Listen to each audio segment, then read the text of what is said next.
What happened with the pandemic?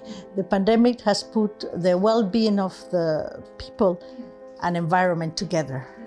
Because during the pandemic, worldwide, the emissions were cut 10%. That is a lot. And then suddenly they will shoot up again with economic recovery. But that shows us that, when the pandemic will fade up, climate will still be there. So this is the fight of their lives, so the fight of our lives of our children for the next generation. And this is something that doesn't have any vaccine.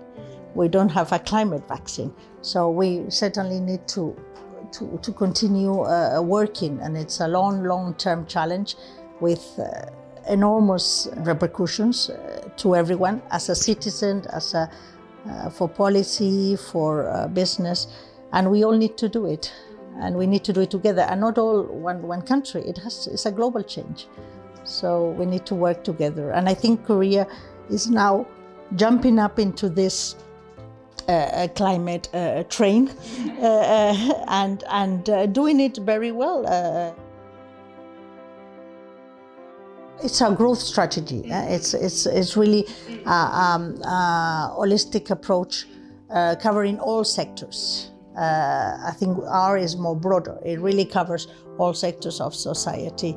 Then you have also the idea of circular economy, which you don't have here yet. This is the idea of whatever we produce, we transform, you use, and then you reuse. There is this complete cycle. You don't work in linear ways, you work in a circular way. And that the circular economic strategy is very important, and is something that perhaps Korea could come in the future. Climate adaptation is also there, strategies for EU countries to prepare the climate adaptation. But also climate mainstreaming. You need every policy that you make, you need to see what is the impact in climate. It doesn't matter whatever you do, you have to ask what is the impact for our climate goals, so that you have overall.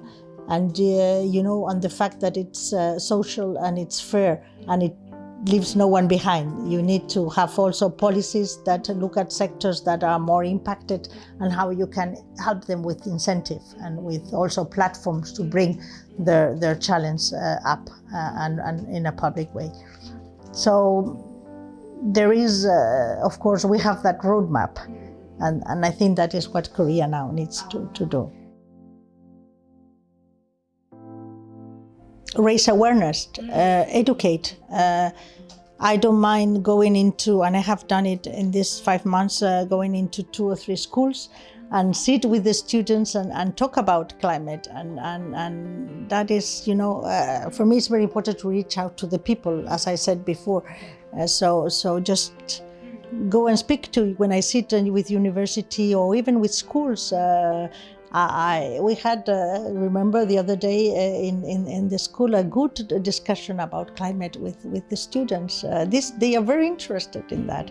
So if I can help through raising awareness, explaining what Europe does, so as you ask me about European citizens, about what are our policies, if I can do that and that helps, that's my little contribution.